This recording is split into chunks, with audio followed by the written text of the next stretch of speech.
you've not met myself or my colleague over here before, my name's Richard, this is Danny. If you haven't met us before, we're still Richard and Danny. We're part of the live interpretation team here at the museum, and it's our job to bring this place to life for you. And some more observant of you may have noticed while wandering around the museum that we have a few pieces of armour kicking about. And the number one question we get asked is how on earth would someone fit into one of those harnesses and armour and indeed actually move around it? So what we thought we'd do for you this afternoon is show you exactly that to a certain extent, how someone would be armed in these harnesses, and again to a certain extent, how one would manoeuvre themselves.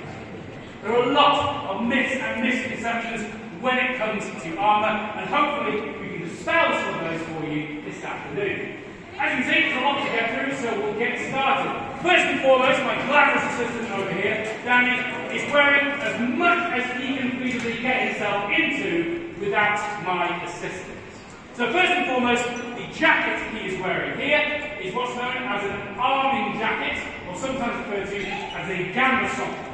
You'll notice there's a lot of French sounding words and names for the armour in this. It comes from the Norman influence, which is where knights come from. It's interesting to note as well, you don't have to be a knight to wear a full harness or suit of armour, but if you were a knight, you would be expected to wear one. So, this is really good armour in and of itself, this gambeson. It's basically thick, quilted, padded material, and not only is that what we're going to affix the armour to, but it's also important what's known as blunt force trauma. Basically, if you were to be on the battlefield and get hit by something big and pointy, it's not necessarily any kind of cutting attacks that are going to kill you, it's the bludgeoning, the blunt attacks that are going to do damage to your insides, causing broken bones, internal bleeding, nasty things like that. So, not only is it nice and comfy to wear, it softens the blows, softens those impacts, and make it a lot nicer to wear the full harness. Sticking bits and back onto yourself is not the most comfortable of experiences. Next, down to his legs, we have on the top here a crease which protects the top of his thigh. Then he's got a poly here, which is a knee joint, which allows him mobility in his knees. And finally, grooves down by the shins, so his legs are completely encased. I say completely, you'll notice the back of his thighs are left exposed. That is on purpose. That's so that he has the ability to ride a horse. Because if you are on top of a horse and you have your legs fully encased in metal, it's really difficult to get a feel for the horse underneath your legs. It's not impossible, but it just makes it a lot easier. And to be honest, if you're showing the back of your legs to the enemy during the battle, then you're probably more than likely running away. So I don't think armour is going to be top of your priority list. So, that's about as much as he can get himself into currently. So the first thing that's actually going to go on top is this garment here, known as mail, or chainmail as it's called. This is a nice bit of armour that's been around for thousands of years, hundreds if not thousands of metal rings interlinked, interwoven together to create this very flexible but very sturdy mesh. So, I'm going to ask Danny to put that on now. So as I said, mail's been around for a good hundreds of years at this point, or maybe thousands of years at this point, during the mid to late 15th century, which is where this armour is coming from. The reason why we're using mail is because it's only so much you can put yourself in full place. There are a lot of exposed bits and pieces, and this helps to cover those. It's really great against slashing attacks. You can hack and slash all day long with something sharp and pointy, so still dummy. You will never be able to get through, despite what Hollywood tells you. However, it's made of lots of holes, so any big thing and pointy may be able to find some of those holes, get stuck in, pull them open, and then you can't stop them. Hence why the plate is coming into play. So, talking of plates, after you've got on his mail shirt, next thing to go on will be the back and breast, basically the cuirass, which is going to cover his inside and internal organs, what's those, his engine, basically, heart, lungs, liver, kidneys, all that important stuff.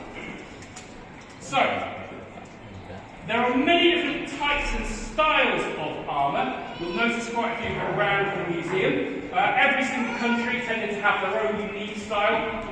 Two main manufacturers that a lot of people base theirs on were the Italians, particularly in Milan, Milanese style, and then this Germanic Gothic style. Now, a lot of the armours you'll see around the museum are more in the Germanic Gothic style. There you go. However, the one that I'm putting down here now is the Milanese style. There's quite a distinct difference. Mainly, Milanese is very robust, round, bulbous, very tanky.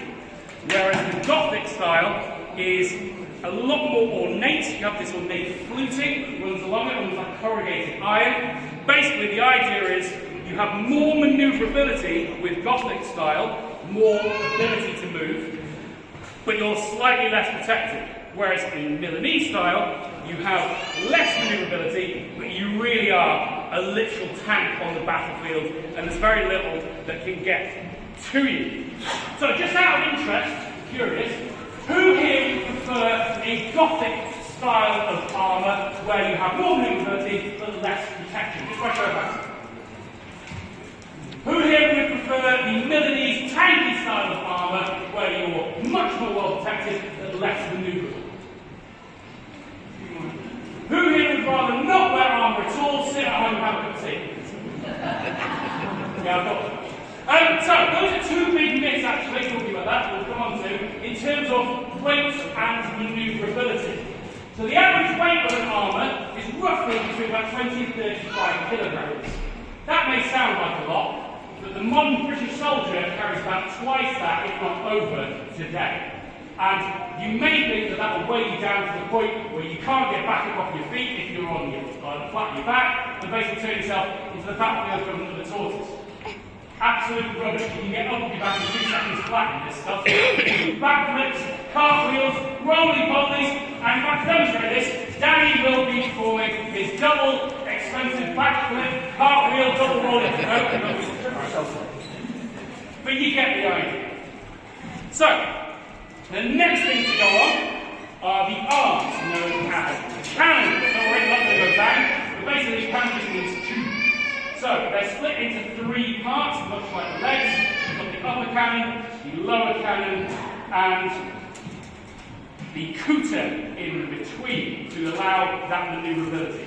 As I said, you are still highly manoeuvrable in this stuff, around about 90% of what you'd be able to do if you weren't in armour. Because it's all very well being very well protected, but if you can't move, you're not going to be any use to anyone because you can't kill things. And that's kind of the point of being in the battle. So, this is actually slightly unusual because normally it goes over the top of the mail, but this one goes over the top. You see, there's a lot of little points, these little pieces of string, with the wax string, that's what we're attaching all of this stuff to. Which means that there are problems with armour. Hopefully we won't come across any today. But there are lots of bits and pieces on this stuff that can very easily go twang and snap. And in the process of putting this on, you really want to take your time to make sure that doesn't happen. Because you don't want it to happen when it's too late, when you're on the battlefield, and once again, you're a little bit scuffed. Obviously, we're cheating this slightly today, because that is not expecting to go into battle, or I hope not. But generally speaking, on average, you want to take anywhere up to about an hour to put someone into this stuff. Maybe even an hour and a half, depending on the type of armour. Because it really does take that long, and you really do want to make sure those checks are working, and that the armour is working with you. Again, this manoeuvrability is possible, but it does take a great deal of training and strength and agility to achieve. And half the battle is making sure your armour fits you and your body type.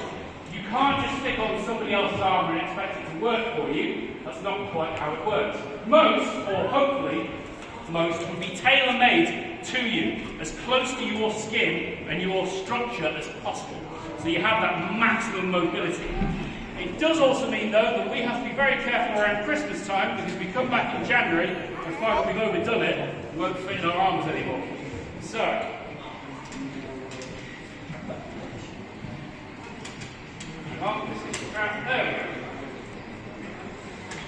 So here we are, arms going on now.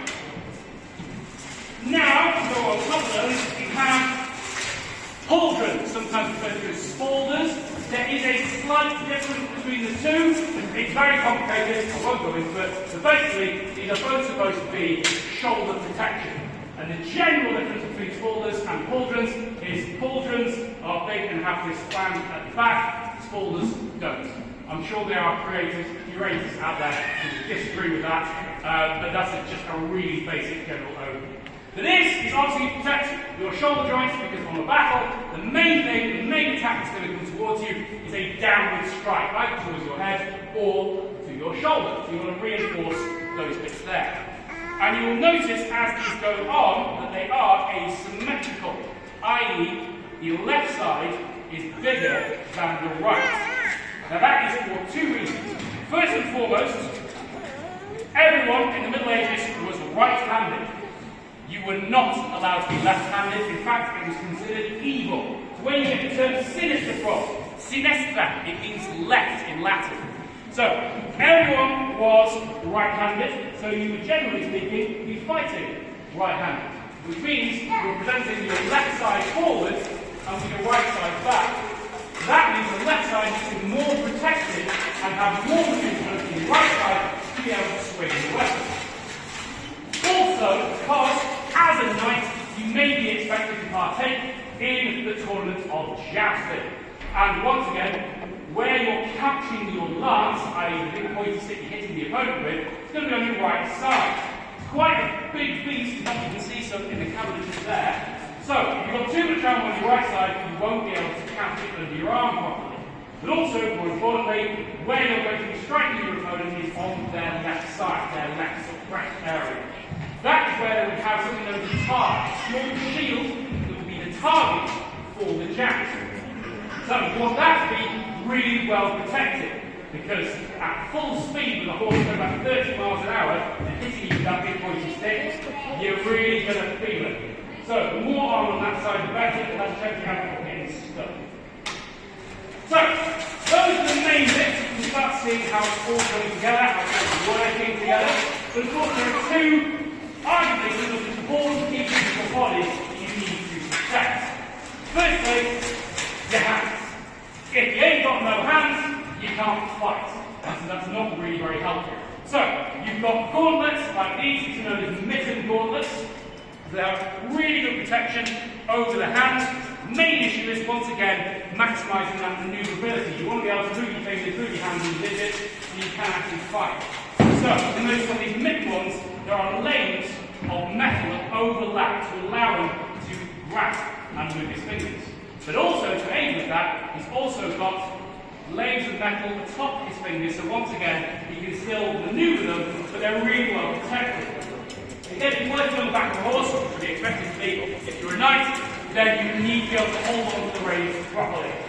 Although, interestingly, most English knights for a long period of history prefer to fight on foot rather than horseback. Sorry, but generally speaking, as any kind of soldier, the first thing you want to buy, well, second thing I'd say, is a pair of good gauntlets, good mittens. The first thing you want to buy, any soldier, regardless of who you are, is a helm or helmet, like this. Now there are many different types and styles. This one was one of the most common that's seen about in Europe during the Middle Ages. It's known as a sallet or sallet. Really, really big design, offers a great deal of protection, and especially with a visor that can go up and down, fully encased in your head.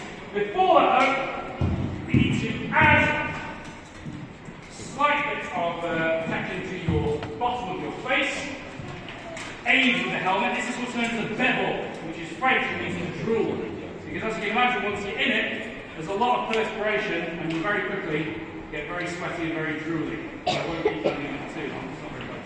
But with that on, and then with the sallet or sallet going at the top, his head there.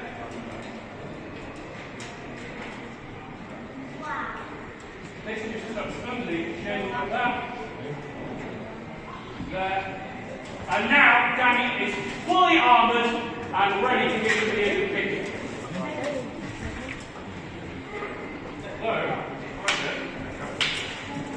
All he needs now is a knightly weapon. Now there are many to choose from. We've gone for one that's a little bit more knightly and probably more recognisable. A very big sword. Specifically a two-handed sword, or a long sword, tends to go by many names. Generally speaking, swords weren't that common on the battlefield. Because as I said, despite what you see in Hollywood, big and beastly as this is, it ain't getting through that armour. The way you use this against armour, which Danny will demonstrate for you now, is actually a technique known as half swording. You're not even using it like a sword, using it more like a spear. And that long point at the end is designed to get into those gaps, pry someone open like a bean tin, and then get stuck into the pit. Or, indeed, just hitting them with the handle is something known as a Mordschlag, or murder strike. Using the crossbar to just embed that into someone's skull, rip bits off them or out of them, all that kind of nasty stuff that I won't get into before.